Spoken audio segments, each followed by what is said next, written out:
Bom dia, família, graça e paz, tudo bem? Continuamos aqui na travessia do Jordão, né? E você viu sobre esses eventos que acontecem no Jordão. Obviamente poderíamos aprofundar muito mais aqui, mas a ideia aqui é gerar sede em você também, trazer uma porção diária, mas que ela tenha um impacto, né, na sua vida. E eu recomendo que você fique meditando nisso, né, durante o seu dia, porque realmente, irmãos, a experiência na graça é algo profundo. A graça é algo muito simples, mas ela é muito profunda. Quando nós achamos que vivemos já um nível de revelação da graça, nós nos deparamos sobre oportunidades de nos aprofundar muito mais. Eu creio que é isso que Deus está fazendo conosco, porque estamos diante da terra prometida. E agora eu quero ler com você, lá em 2 Reis, outro evento que acontece. Em 2 Reis, capítulo 5, versículo 1, que diz assim: Naamã, comandante do exército do rei da Síria, era grande homem diante do seu senhor e de muito conceito, porque por meio dele o Senhor tinha dado vitória à Síria. Ele era herói de guerra, porém sofria de lepra. Tropas saíram da Síria e da terra de Israel, levaram cativo uma menina que ficou a serviço da mulher de Naamã. Um dia a menina disse à sua senhora: quem dera o meu senhor estivesse na presença do profeta que está em Samaria, ele o curaria da sua lepra. Então Naamã foi contar isso ao seu senhor, dizendo: assim e assim falou a jovem que é da terra de Israel. O rei da Síria respondeu: vá, eu enviarei uma carta ao rei de Israel. Então Naamã partiu e levou consigo 340 quilos de prata, 72 quilos de ouro e 10 mudas de roupa. Levou também ao rei de Israel a carta que dizia: então logo esta carta chegar a você, saiba que eu lhe enviei Naamã, meu servo, para que você o cure de sua lepra. Quando o rei de Israel acabou de ler a carta, rasgou as suas roupas em sinal de medo e disse: por acaso sou com poder de tirar a vida ou dá-la, para que este envie a mim um homem para eu curá-lo de sua lepra? Como vocês podem notar e ver, ele está procurando um pretexto contra mim. Mas quando Eliseu, o homem de Deus, ouviu que o rei de Israel havia rasgado as roupas, mandou dizer ao rei: por que o Senhor rasgou as roupas? Deixe vir a mim, e ele saberá que há profeta em Israel. Então Naamã foi com seus cavalos e seus carros e parou à porta da casa de Eliseu. Eliseu lhe mandou um mensageiro, dizendo: vá e lave-se 7 vezes no Jordão, e a sua carne será restaurada, e você ficará limpo. Mas Naamã ficou indignado e se foi, dizendo: eu pensava que ele certamente sairia para falar comigo, ficaria em pé, invocaria o nome do Senhor seu Deus, passaria a mão sobre o lugar da lepra e restauraria o leproso. Por acaso não são Abana e Farfar, rios de Damasco, melhores que todas as águas de Israel? Será que eu não poderia me lavar neles e ficar limpo? Deu meia volta e foi embora muito irritado. Então os seus oficiais se aproximaram e lhe disseram: meu pai, se o profeta tivesse dito alguma coisa difícil, por acaso o senhor não faria? Muito mais agora que ele apenas disse: lava-se e você ficará limpo. Então Naamã desceu e mergulhou no Jordão 7 vezes, conforme a palavra do homem de Deus, e a sua pele se tornou como a pele de uma criança e ficou limpo. Depois ele voltou ao homem de Deus, ele e a sua comitiva, veio, pôs-se diante dele e disse: eis que agora reconheço que em toda a terra não há Deus, a não ser em Israel. Aleluia! Olha só que poderosa essa experiência, irmãos. Então Naamã, esta figura importantíssima para a Síria. Mas diante da necessidade que ele estava, né, necessidade de cura, ele teve que descer, ele teve que passar pelo Jordão, pela experiência do Jordão, ele teve que ter um batismo na graça. Imagina só, Naamã não é cristão, Naamã não é judeu, ele não tem revelação nenhuma, né, não tem noção nenhuma das coisas de Deus, ok? Mas ele tinha uma necessidade. Ele tinha essa necessidade e agora então a necessidade dele se torna uma oportunidade para a graça de Deus manifestar. E eu quero dizer para você, assim é a nossa vida, assim era a nossa vida antes. Você sabe que a lepra na palavra de Deus, ela simboliza o pecado, ela retrata o pecado, ela demonstra o pecado, e essa era a nossa condição. Nós éramos pecadores de nascença por causa de Adão, mas o Senhor nos encontrou e Ele fez o quê? Nos conduziu ao Jordão para nós recebermos da sua maravilhosa graça. Só que aqui tem o teste de Naamã. Qual que é o teste dele? Era reconhecer a necessidade e descer o Jordão.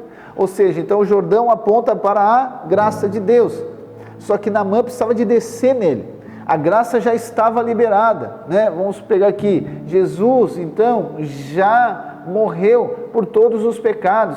Qual que é a necessidade das pessoas hoje? Elas reconhecer a sua necessidade, reconhecer que estão doentes, ok? Para quê? Para serem curadas, reconhecer que são pecadoras para serem salvas. Por quê? Porque Deus só pode salvar quem está perdido, Deus só pode curar quem está enfermo, a graça só pode manifestar se tiver necessidade. A graça só irá manifestar se tiver pecado. Se não tiver pecado, não precisa da graça de Deus. E eu sei que isso mexe com a nossa mentalidade religiosa. Nós queremos chegar diante de Deus quando nós não precisamos. Não, nós queremos chegar diante do Senhor quando está tudo certo. Não, eu quero dizer para você, a necessidade é a oportunidade da manifestação da graça. Então não fique escandalizado, né, com algumas coisas. Seja com o pecado daquele que não conhece a Cristo, ou seja, que é a posição de Naamã, que era a nossa. Não fique escandalizado com isso, não fique escandalizado com o erro, com a falha de ninguém, não. Aquilo ali, ou ainda fique aqui contrariado, né? Existem muitas pessoas que têm aquela mentalidade, nossa, converteu agora, e aí está lá fazendo isso. Gente, mas aquilo ali é a graça de Deus, vai manifestar. Lembra que Paulo diz em Romanos, né? Onde abundou o pecado, superabundou a graça. Superabundou a graça. Então Naamã estava no teste. A mentalidade religiosa dele, ok? Não tinha revelação de Deus, mas não estou falando da religião judaica. Eu estou falando da religião do homem, né? Independência de Deus, da soberba, da arrogância do homem. Então, se você notar, o mais difícil não é receber a graça. Não. O mais difícil é reconhecer a condição do pecado. O mais difícil é reconhecer a fraqueza, é reconhecer a necessidade.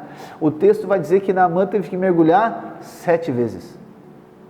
7 vezes ele teve que mergulhar. Isso aponta para quê? Para uma plenitude. Então isso aponta para a plenitude de Deus. Ou seja, que é a graça. Depois que Naamã desceu 7 vezes, o que aconteceu? Ele foi curado, tudo se fez novo e não havia mais lepra, não havia mais doença. A graça de Deus purificou Naamã, fez dele um novo homem. Olha o poder da graça, irmãos. Então eu e você precisamos decidir descer ao Jordão quantas vezes for necessário, para que nós sejamos sarados, curados, limpos, encorajados, ativados em fé para possuir a terra prometida. Preste atenção aqui. Existem muitos cristãos que eles vivem debaixo de condenação e de acusação. Condenação e acusação. Por quê? Por causa das suas falhas, por causa dos seus erros, por causa das suas limitações. E aí, qual que é a maneira de responder a isso? Eles vão tentar na sua força não errar, não falhar. Vão tentar na sua força agora fazer alguma coisa. Eu quero dizer para você, não faça isso. Quando você perceber a sua doença, quando você perceber a sua limitação, o que você faz? Corra para o Jordão, corra para a graça de Deus e desça lá. Quantas vezes for necessário? 1, 2, 3, 4, inúmeras vezes, até que você seja curado, até que você receba plenamente, até que você desfrute plenamente daquilo que está liberado para mim e para você. Então não viva debaixo de condenação, não viva debaixo de acusação, não vá para o Jordão e desça 1, 2 vezes, não, vá de maneira completa, desça quantas vezes precisar. Pastor, mas eu tenho orado, eu tenho buscado, cuidado para que isso não seja uma obra sua. Eu e você precisamos de crer na graça. Olha só que é tão fantástico que Eliseu fala para Naamã. Naamã, só desce, não ele, o mensageiro, né? Desce 7 vezes lá. E isso que feriu ele. Se Eliseu tivesse dito, Naamã vai ter que nadar no rio, Naamã vai ter que correr tantos quilômetros, Naamã vai ter que dar uma oferta muito grande, ele vai ter que fazer um tanto de coisa, com certeza ele faria. Os próprios servos deles dizem, se ele fizesse algo difícil, tu faria. Só que era tão simples, né? Descer no Jordão. Eu quero dizer para você, o batismo na graça é esse, é simples, mas é profundo, é 7 vezes. É profundo. Então não tente viver com base na força do seu braço. Não tente você se auto-purificar, você se auto-santificar, você se auto-curar, você se auto-encorajar. Não, vá para o Jordão, preste atenção em mim, vá para o Jordão, o batismo na graça. É aqui que você vai ter a revelação, a experiência na maravilhosa graça de Deus. Amém? Deus abençoe a sua vida.